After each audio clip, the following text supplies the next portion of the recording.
ವರುಣಾರ್ಭಟಕ್ಕೆ ಉತ್ತರ ಕರ್ನಾಟಕ ಸಂಪೂರ್ಣವಾಗಿ ತತ್ತರಿಸಿ ಹೋಗಿದೆ. ಚಿಕ್ಕೋಡಿಯ ನಿಪ್ಪಾಣಿ ತಾಲೂಕಿನಲ್ಲಿ ಪ್ರವಾಹ ಎದುರಾಗಿದೆ.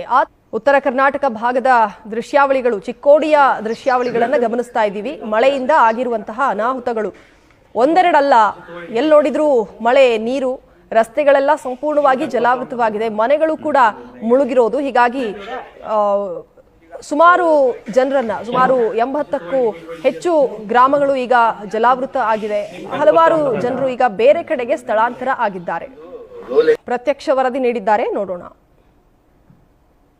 ಮಹಾರಾಷ್ಟ್ರದ ಪಶ್ಚಿಮ ಘಟ್ಟದಲ್ಲಿ ಸುರಿಯುತ್ತಿರುವ ಧಾರಾಕಾರ ಮಳೆ ಮತ್ತು ಸತತವಾಗಿ ಬೆಳಗಾವಿ ಜಿಲ್ಲೆಯಲ್ಲೂ ಕೂಡ ಸತತವಾಗಿ ಮಳೆ ಬರುವುದರಿಂದ ಇಲ್ಲಿ ಜನರು ಏನಂತಂದ್ರೆ ಪ್ರವಾಹದ ಆತಂಕದಲ್ಲಿದ್ದಾರೆ.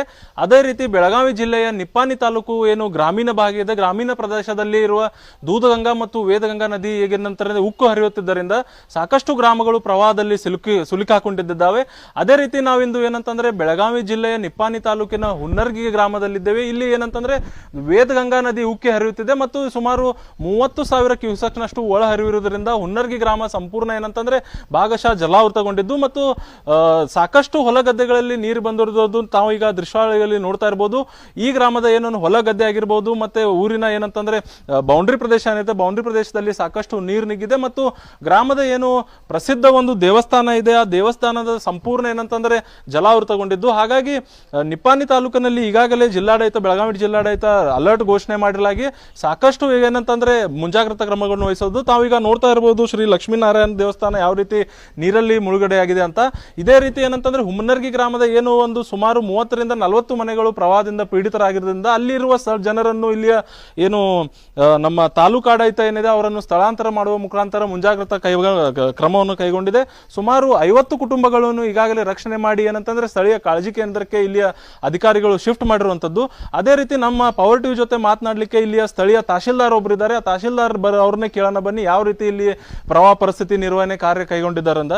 ಸರ್, ಈಗ ಏನ್ ನಡೆದಿದೆ ಸರ್ ಈಗ ನಿಪ್ಪಾಣಿ ತಾಲೂಕಿನಲ್ಲಿ? ಈಗ ನಮ್ಮಲ್ಲಿ ಸುಮಾರು 5 ಗ್ರಾಮಗಳು ಫ್ಲಡ್ ಎಫೆಕ್ಟ್ ಆಗಿದೆ. 5 ಕಡೆ ನಾವು ಕಾಳಜಿ ಕೇಂದ್ರನೂ ತೆಗೆದಿದ್ದೀವಿ. ತಾವು ಈ ಹುನ್ನರ್ ಗ್ರಾಮದಲ್ಲಿ ನೋಡ್ತಾ ಇದ್ದೀರಿ.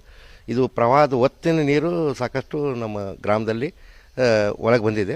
ಲೋ ಲೇಯಿಂಗ್ ಏರಿಯಾದಲ್ಲಿ ನಾವು ಸುಮಾರು 50 ಕುಟುಂಬಗಳು ಈಗಾಗಲೇ ಶಿಫ್ಟ್ ಮಾಡಿ ಕಾಳಜಿ ಕೇಂದ್ರದಲ್ಲಿ ಸ್ಥಳಾಂತರ ಮಾಡಿ ಅವರಿಗೆ ಊಟೋಪಚಾರದ ವ್ಯವಸ್ಥೆ ಮಾಡ್ತಾಯಿದ್ದೀವಿ. ಇನ್ನೂ 20 ಕುಟುಂಬಗಳು ಇವತ್ತು ನಾವು ಶಿಫ್ಟ್ ಮಾಡಲಿಕ್ಕೆ, ಯಾರ ಮನೆ ಹತ್ರ ನೀರು ಬಂದಿದೆ, ಹತ್ತಿರ ಬಂದಿದ್ದಕ್ಕೂ ಸಹ ನಾವು ಮುಂಜಾಗ್ರತವಾಗಿ ಅಲ್ಲಿಂದ ಶಿಫ್ಟ್ ಮಾಡಿ ಅವರಿಗೆ ಕಾಳಜಿ ಕೇಂದ್ರದಲ್ಲಿ ವ್ಯವಸ್ಥೆ ಮಾಡ್ತಾಯಿದ್ದೀವಿ.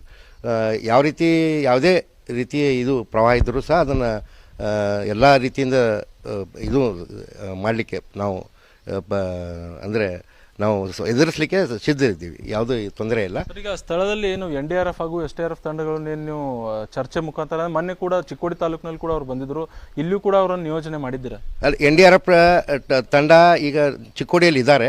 ನಮ್ಮ ಎಮರ್ಜೆನ್ಸಿ ಈಗ ಇದ್ದರೆ ನಾವು ಡೆಫಿನೆಟ್ಲಿ ಅವ್ರು ಕರೆಸ್ಕೊತೀವಿ. ನಮ್ಮ ಈ ಹುನ್ನರಿ ಗ್ರಾಮಕ್ಕೆ ಮತ್ತು ಇತರೆ ಗ್ರಾಮಗಳಿಗೆ ಸಂಪರ್ಕ ರಸ್ತೆ ಎಲ್ಲೂ ಕಟ್ಟಾಗಿಲ್ಲ. ಹೀಗಾಗಿ ನಾವು ಡೋಣಿ ಮುಖಾಂತರ ಅಥವಾ ಬೇರೆ ರೀತಿ ನಾವು ಇದು ರೆಸ್ಕ್ಯೂ ಮಾಡೋಂಥ ಪರಿಸ್ಥಿತಿ ಇಲ್ಲ ಸದ್ಯಕ್ಕೆ. ಆ ರೀತಿ ಇದ್ದಾಗ ತಕ್ಷಣ ಚಿಕ್ಕೋಡಿಯಿಂದ ಇಲ್ಲಿ ಕರ್ಸ್ಕೊಂಡು NDRF ಟೀಮ್ ಜೊತೆ ನಾವು ಸಹಕರಿಸಿ ಎಲ್ಲನೂ ಸನ್ನದ್ಧರಾಗಿ ಕೆಲಸ ಮಾಡ್ತೀವಿ. ಇದಿಷ್ಟೇನಂತಂದ್ರೆ ನಿಪ್ಪಾಣಿ ತಹಶೀಲ್ದಾರ್ ಅವರ ಮಾತು. ನಿಪ್ಪಾಣಿ ಗ್ರಾಮೀಣ ಏನು ಭಾಗ ಇದೆ ಇದರಲ್ಲಿ ಭಾಗಶಃ 5ರಿಂದ 6 ಗ್ರಾಮಗಳು ಸಂಪೂರ್ಣವಾಗಿ ಪ್ರವಾಹದಲ್ಲಿ ಸಿಲುಕಾಕೊಂಡಿದ್ದಾವೆ.